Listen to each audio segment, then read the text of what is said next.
what happens is that the males obviously are selected for their ability to move up dominance hierarchies.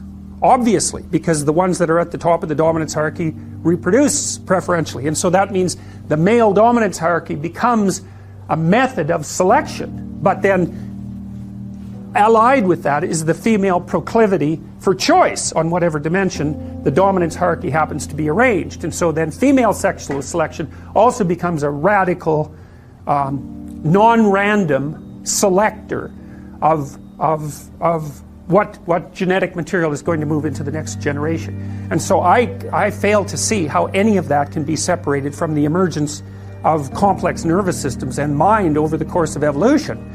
Because creatures aren't making random choices. They're not random at all. Depends on the wisdom of the woman, obviously. But, well, it does, because, narcissists can fool naive women. That's why narcissists propagate, by the way. And we know this because narcissistic psychopaths, young women are more likely to fall for narcissistic psychopaths. And the reason for that is they can't tell them from competent men. Because narcissistic psychopaths imitate competence. And that's their niche. And so they have a confidence that isn't justified by their ability. But the women check out the confidence as a marker of ability, and the falsely confident can fool them, especially if they're young and naive.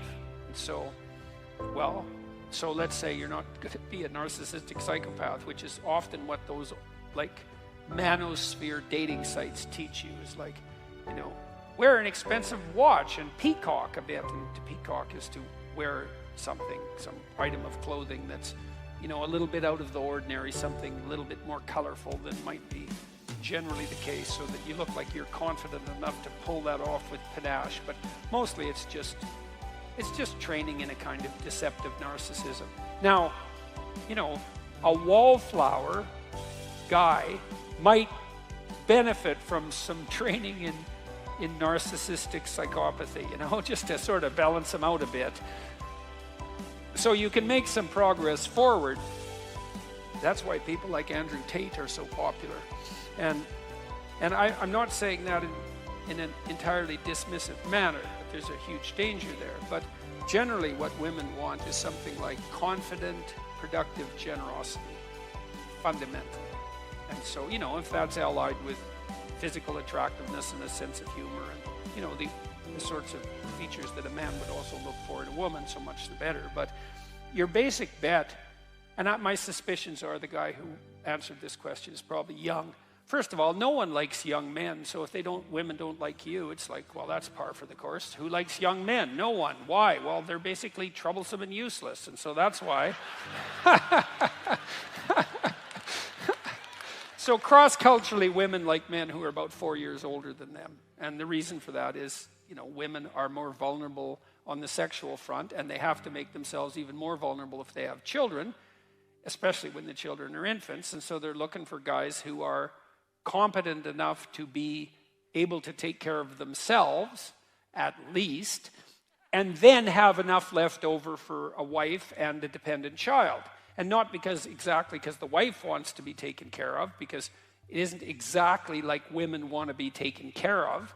It's more a reciprocal relationship. But if a woman has a dependent child, then both of them have to be taken care of, especially when the child's an infant. And so women tilt the scales toward assessment of men on the grounds of their competent generosity. And the reason, and men might be annoyed about that, but I would say, well, if you were a woman, you'd do the same thing. And you know how I know that? It's because women are female humans. And so if you were a woman, you'd be just like a woman. So, because that's what a woman is, right?